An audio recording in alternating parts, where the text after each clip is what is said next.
Violent crimes increased 70% between 2006 and 2012, and sexual assaults were up 30%. And during the oil boom, 125 plus Indigenous women went missing, which they do think is a significant undercount. And that was when these man camps would crop up around like oil rigs, basically. Like these whole towns of men coming in to do the oil extraction. And all of a sudden there's this like huge increase in crime against Native women. I literally just got full body chills. And you mentioned a number too. You said like 100 something. 125 plus missing women. And I remember in one of the sources for this, and maybe our amazing producers behind the camera can look it up as we kind of move through, but there's some crazy stat where those are the ones that are reported. But like during that same period, over like 4,000 actually went missing.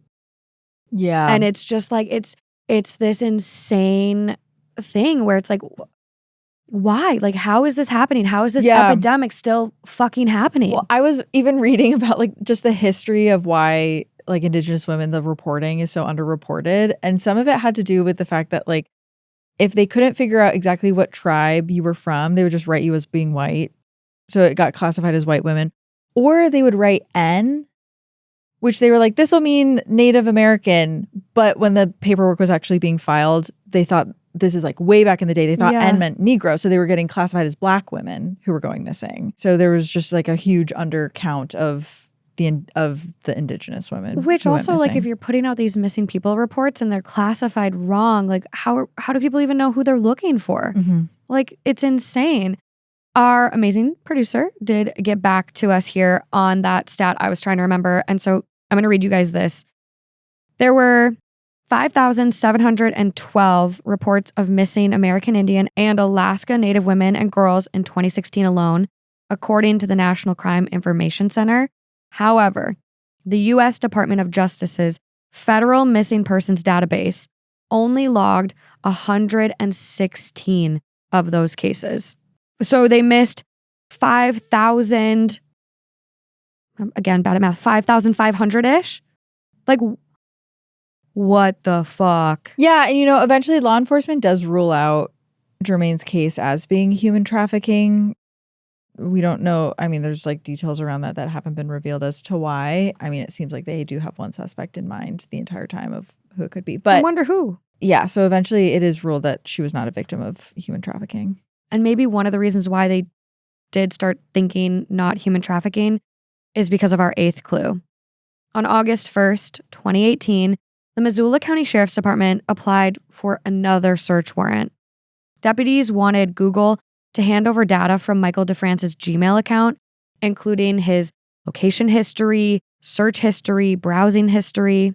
They did already have his cell phone records from Verizon, but this was going to be way more thorough than the one from just the cell phone service provider. I mean, just think about how much data gets stored in the cloud. And as we've talked about in past cases, I mean, if you're signed into your Google account and have your location history turned on, as well as location reporting enabled, your whereabouts of your device and where it is, basically down to the foot, is being tracked and stored, even if you're not actively using any Google app.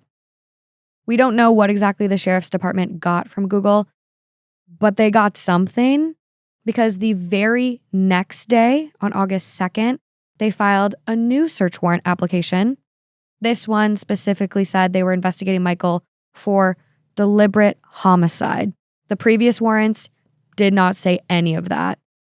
Germaine was legally a missing person, not a homicide victim, so something big must have changed.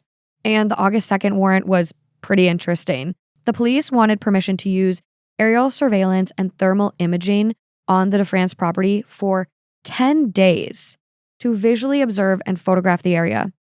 The warrant application said they were specifically looking for some sort of hidden structure or other area where a body could be concealed. They believed that at some point in the next 10 days, Michael was likely to move or conceal evidence related to a deliberate homicide. The warrant was approved, but there was no document describing what evidence they actually collected. All the police will say about it on record, even now, is that Germaine has not been found. So by the fall of 2018, a few months after Germaine was last seen, it seemed like the investigation was really stalling, especially for Germaine's family, who at the time didn't even know that the police were filing search warrants against Michael. Meanwhile, Michael still had custody of his and Germaine's children.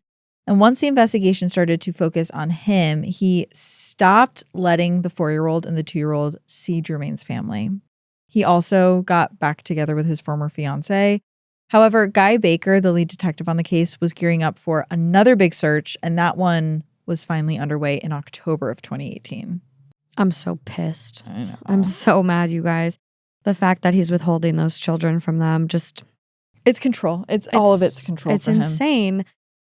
But this brings us to our 9th clue. Starting on October 2nd, Detective Baker and his team searched the 11-acre DeFrance property extensively. It lasted for 2 full days with the help of special FBI-trained cadaver dogs, and they found something. I'll give you Detective Baker's exact words to Connie on this one because I think the phrasing is important. Quote, "It was blood on multiple items of personal clothing and inside a location that seemed reasonable that would explain what happened to Germaine. And that, coupled with other evidence that we had, led us to that location." End quote. Obviously, if the blood on the clothing items turned out to be Germaine's, it would really help this case and lead investigators down a path to maybe getting justice. So, of course, Detective Baker sent the evidence off to the Montana Crime Lab. But when the report came back, it was inconclusive.